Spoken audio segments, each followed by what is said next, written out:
Paramashivoham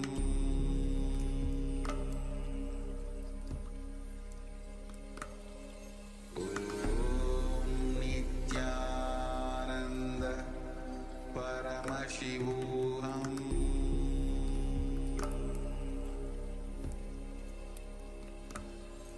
Om Nithyananda Paramashivoham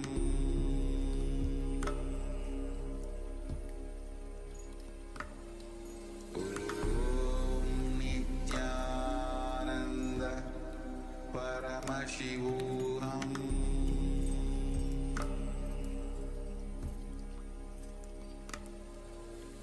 Om Nithyananda Paramashivoham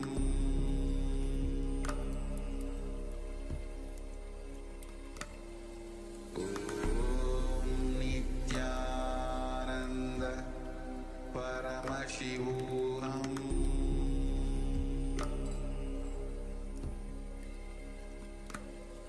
Om Nithyananda Paramashivoham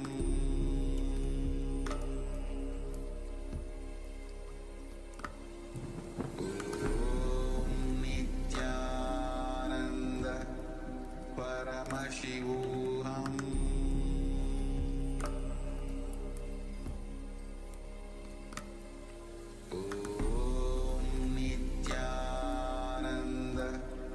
Paramashivoham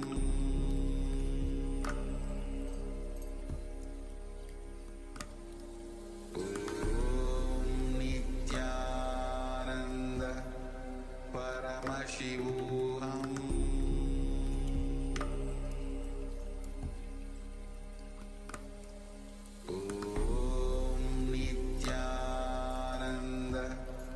Paramashivoham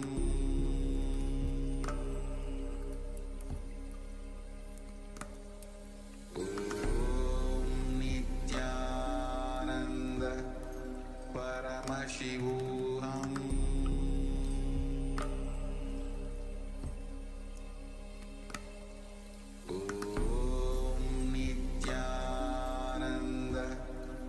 Paramashivoham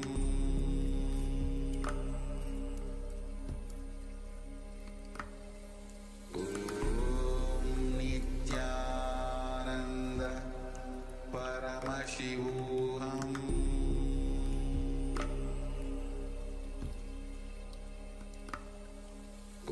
Om Nithyananda Paramashivoham Paramashivoham Om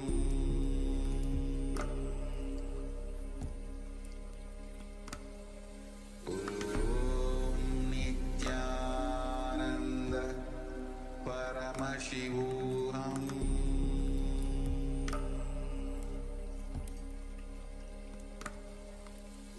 Om Nithyananda Paramashivoham Paramashivoham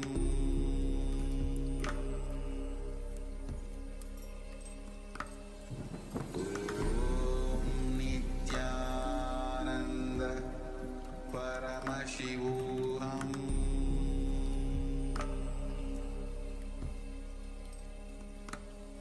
Om Nithyananda Paramashivoham